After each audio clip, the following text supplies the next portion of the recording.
الحمد للہ رب العالمین والصلاة والسلام علی سید الانبیاء والمرسلین وعلی آلہ واصحابہ اجمعین اما بعد فاعوذ باللہ من الشیطان الرجیم بسم اللہ الرحمن الرحیم۔ عزیز طلباء،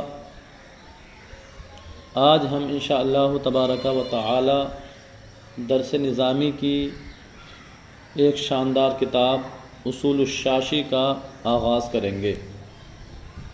اصول الشاشی یہ اصول فقہ میں ہے اور ہمارے دیار میں جماعت رابعہ میں داخل نصاب ہے۔ یہ وہ عظیم الشان کتاب ہے، جب سے لکھی گئی تبھی سے علماء نے اس کو درس و تدریس میں شامل کر لیا اور اس کتاب سے استفادہ کیا۔ اس کتاب اصول الشاشی کی کئی خصوصیات ہیں۔ ایک تو یہ کہ اس کتاب کے مصنف علیہ الرحمہ نے استنباط اور استخراج کے جو اصول و قواعد ہیں ان کو بڑے اچھوتے انداز میں پیش کیا ہے، مزید مثالیں پیش کر کے بات کو بڑی اچھی طرح سمجھا دیا ہے۔ اور ایک خصوصیت یہ ہے کہ اس کتاب کے جو مصنف ہیں انہوں نے اپنا نام ظاہر نہیں فرمایا، یہ ان کے عاجزی اور انکساری ہے۔ اسی وجہ سے اس کتاب اصول الشاشی کے مصنف کون ہیں، اس سلسلے میں علماء کے مابین اختلاف ہوا۔ بہرحال حضرت علامہ عبدالحی فرنگی محلی علیہ رحمت و رضوان نے اپنی کتاب فوائد بہیہ میں اس کتاب کے مصنف کے نام کی صراحت فرمایا اس کتاب کے مصنف کا نام حضرت علامہ شیخ نظام الدین شاشی رحمہ اللہ ہے، لہٰذا ہم حضرت علامہ عبدالحی فرنگی محلی رحمۃ اللہ علیہ کے ہی قول کو مانتے ہیں، اور آج آپ ہی کی تحقیق پر عمل کرتے ہوئے اس کتاب کے جو مصنف ہیں وہ حضرت علامہ نظام الدین شاشی رحمۃ اللہ تعالی علیہ ہی مانے جاتے ہیں۔ میں نے عرض کیا یہ کتاب اصول فقہ میں ہے۔ کتاب کو شروع کرنے سے پہلے جس فن میں یہ کتاب ہے اس فن کے بارے میں جاننا بھی ضروری ہے۔ تو میں نے عرض کیا یہ کتاب اصول فقہ میں ہے۔ کتاب شروع کرنے سے پہلے آپ حضرات اس فن کی تعریف، موضوع اور غرض و غایت سماعت کریں اور اس کو ذہن نشی کریں تاکہ اس کتاب کو پڑھنے میں دلچسپی مزید ہو جائے۔ اصول فقہ کی تعریف کیا ہے؟ اصول فقہ کی دو تعریفیں ہیں، ایک حد لقبی ہے اور دوسری حد اضافی۔ یہ دو تعریفیں کیوں ہو گئیں؟ اس لیے کہ اصول فقہ میں دو کلمے ہیں، ایک تو ہے اصول اور ایک ہے فقہ۔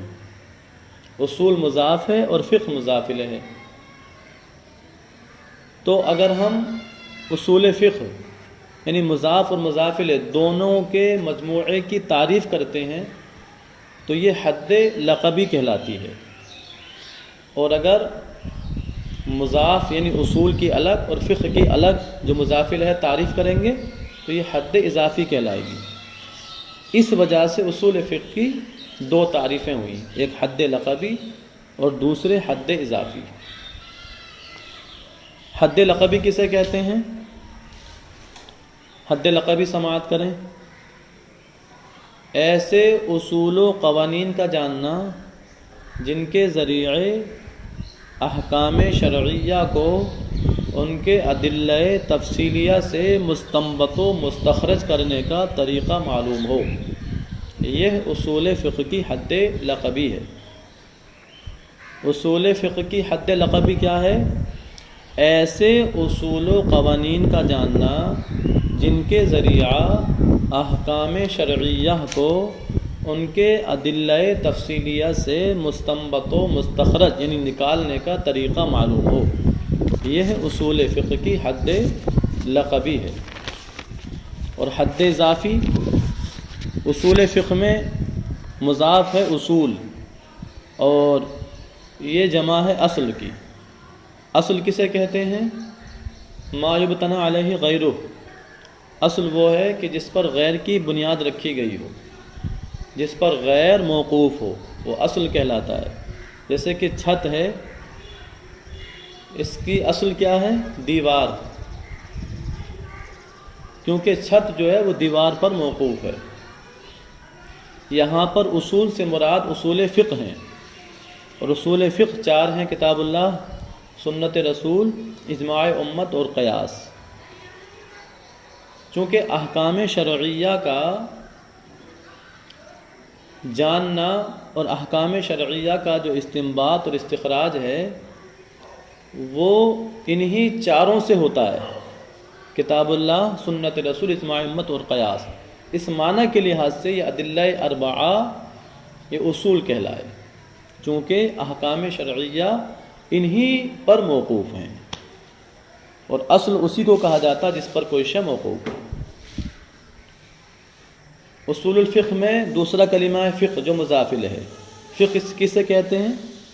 فقہ نام ہے احکام شرعیہ عملیہ کو جاننے کا ان کے ادلہ تفصیلیہ سے۔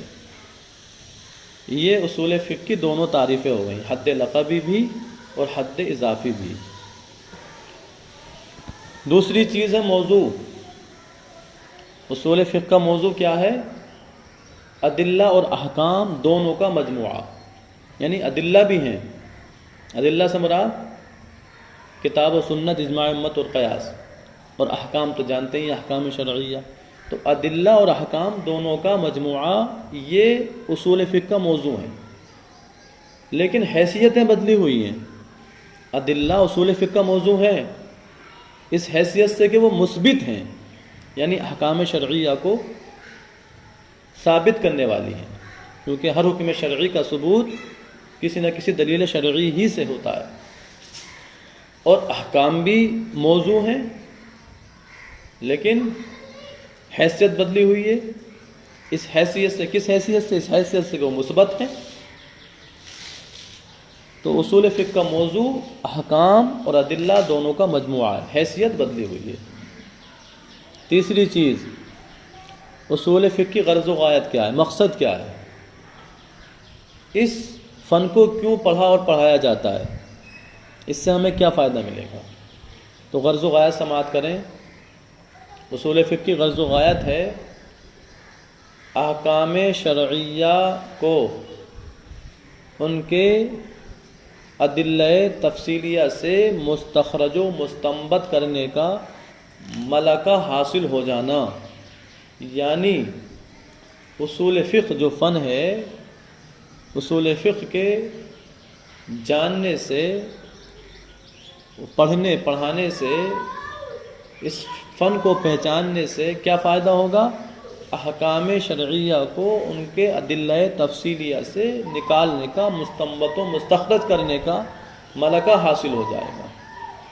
اس لیے اس فن کو پڑھا اور پڑھایا جاتا ہے۔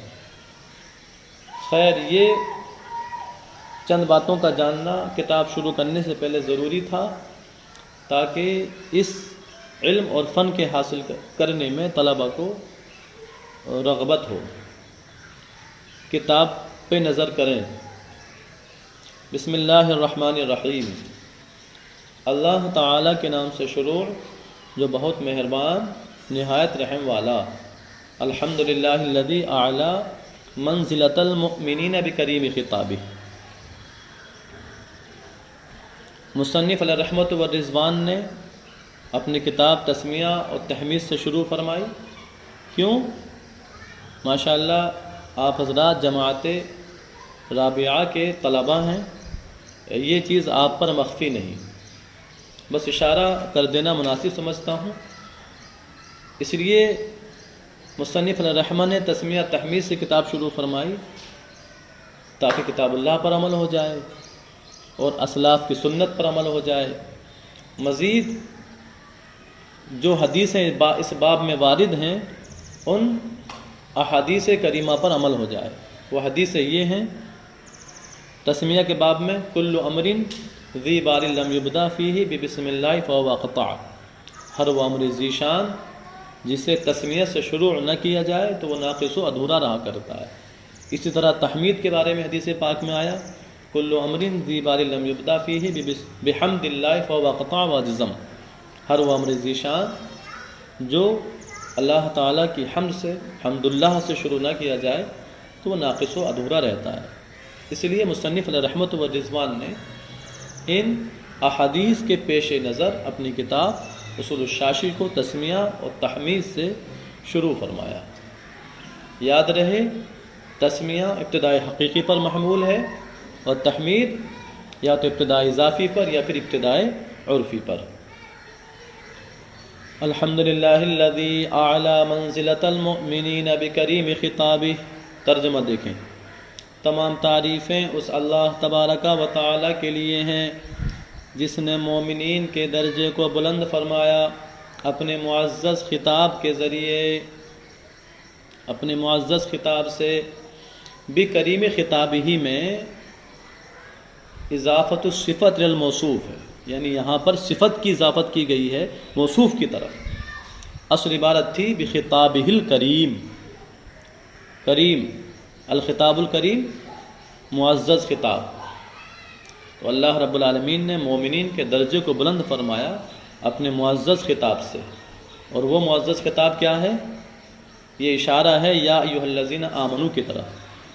جو لوگ صفت ایمان سے متصف ہو گئے تو پروردگار عالم نے اب ایمان کے عظمت کے پیش نظر ان کو یا ایھا الذین آمنوا کے ذریعے خطاب فرمایا۔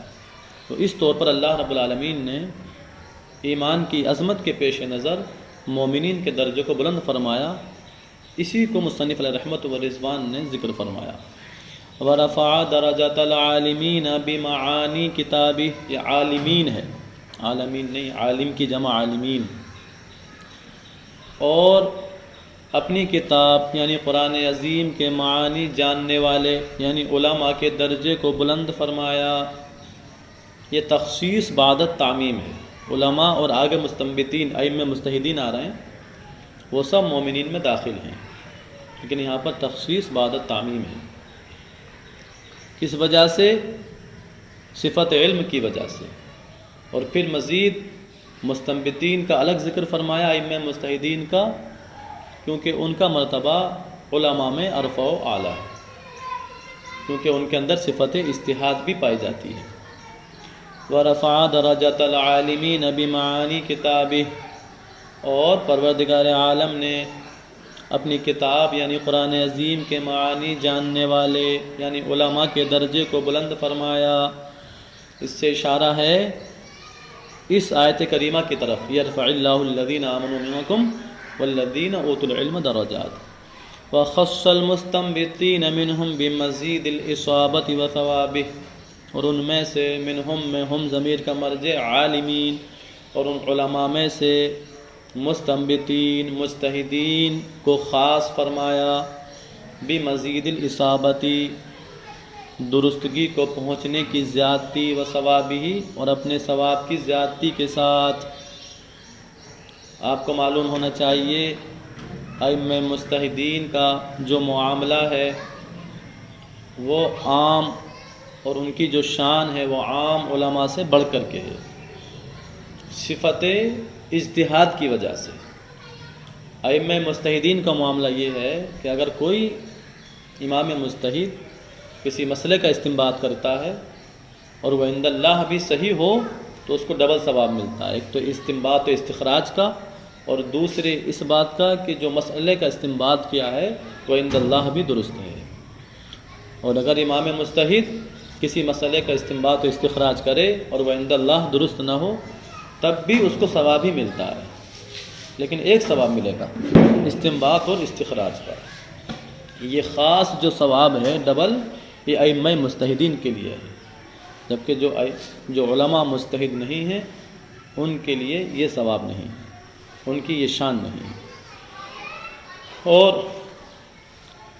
خطبے میں مستنبطین لا کر کے براعت استحلال کے طور پر جو ہے اس کتاب کے موضوع کی طرف بھی اشارہ فرما دیا، کیونکہ یہ کتاب اصول فقہ میں ہے، اور اصول فقہ جو ہیں یہ ائمہ مجتہدین، علماء مجتہدین ہی کے لیے کے کام میں آنے والی چیزیں ہیں، تو اشارہ فرما دیا مستنبطین لا کر کے اس کتاب کے موضوع کی طرف بھی۔ خیر، والصلاۃ علی النبی و اصحابہ، درود نازل ہو نبی کریم صلی اللہ تعالی علیہ وسلم پر اور آپ کے صحابہ پر۔ نبی لے کر کے آئے، مصنف علیہ رحمہ رسول نہیں لائے۔ قرآن عظیم میں بھی تو جہاں اللہ رب العالمین نے نبی کریم علیہ الصلوۃ والسلام پر درود کا ذکر فرمایا ہے، وہاں نبی ہی ذکر فرمایا، ان اللہ و ملائکتہ یصلون علی النبی، اسی کی اتباع میں مصنف علیہ رحمہ بھی نبی لے کر کے آئے، درود نازل ہو نبی کریم صلی اللہ تعالی علیہ وسلم پر اور آپ کے صحابہ پر۔ والسلام علی ابی حنیفہ و احبابہ، والسلام نازل ہو امام اعظم ابو حنیفہ رضی اللہ تعالیٰ عنہ پر اور آپ کے احباب پر۔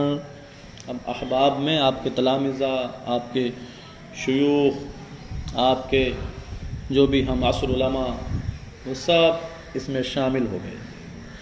مصنف علیہ رحمت والرضوان نے ائمہ مجتہدین میں سے صرف اور صرف امام اعظم ابو حنیفہ رضی اللہ عنہ کا ذکر فرمایا، اس بات کی طرف اشارہ کرنے کے لیے کہ اس کتاب کے پڑھنے والے کو اچھی طرح یہ بات معلوم ہو جائے کہ اس کتاب کے جو مصنف ہیں وہ حنفی ہیں، اس لیے خصوصیت کے ساتھ امام اعظم رضی اللہ تعالیٰ عنہ کا ذکر فرمایا۔